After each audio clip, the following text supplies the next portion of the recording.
Hi, my Beekmantown Eagles. Welcome to Miss Woodward Reads. Today, I'm thinking about my imagination and all the things I can dream about and all the art and wonderful thoughts I can use with my brain and my imagination. And today, I'm reading the book, What If? What If is written by Samantha Berger and illustrated by Mike Corrado.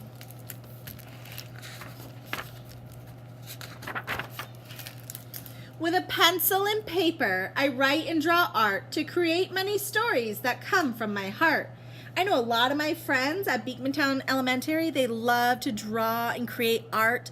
And see here, she has a unicorn, maybe a dragon, and looks like here she's doing a self-portrait of herself.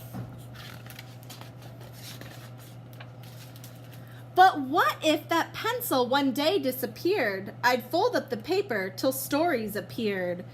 Looks like she's using the paper now to create a different type of art called origami, where you fold paper into different objects or animals. And what if that paper was no longer there? I'd chisel the table, then carve the chair.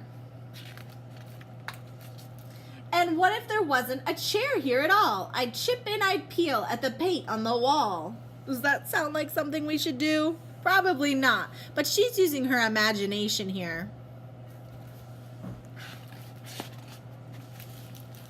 And what if there wasn't a wall anymore? I might build a story from boards in the floor. Without any floor, I could still use the land and sketch out a tale in the dirt with my hand. What is she imagining? That she's up in space. That's so cool. Look at the solar system. And in the middle of our solar system is that big burning star called the sun. I could still shape the leaves. I could still sculpt the snow. All of this is art. Building a snowman, an igloo, a leaf pile that looks like a dragon, all of that is art. Isn't that amazing? We can turn anything into art. I could still plant the flowers and make kingdoms grow. Looks like she's at the beach and she built a sandcastle. Without any land, I could still use the light, invent shadow stories the sun would ignite. Anybody ever do shadow puppets? That's another way to create art.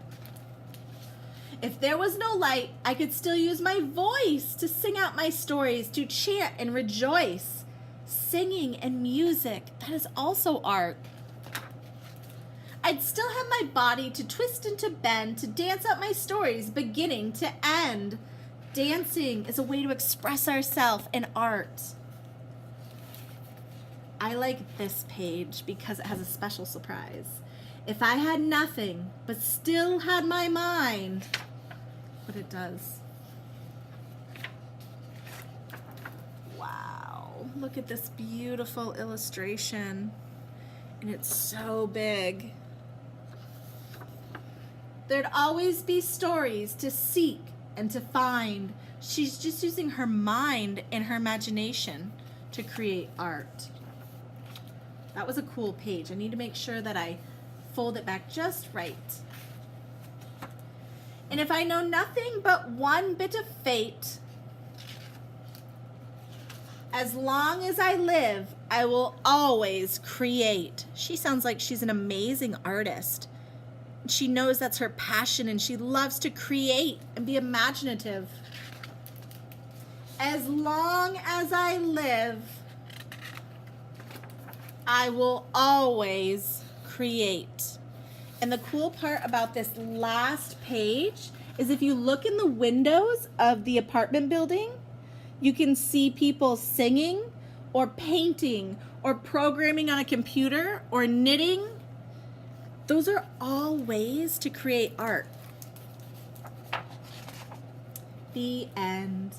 And then it's interesting at the end of this book because the author, here's the author and the illustrator, they talked about the idea that they came up with for this book.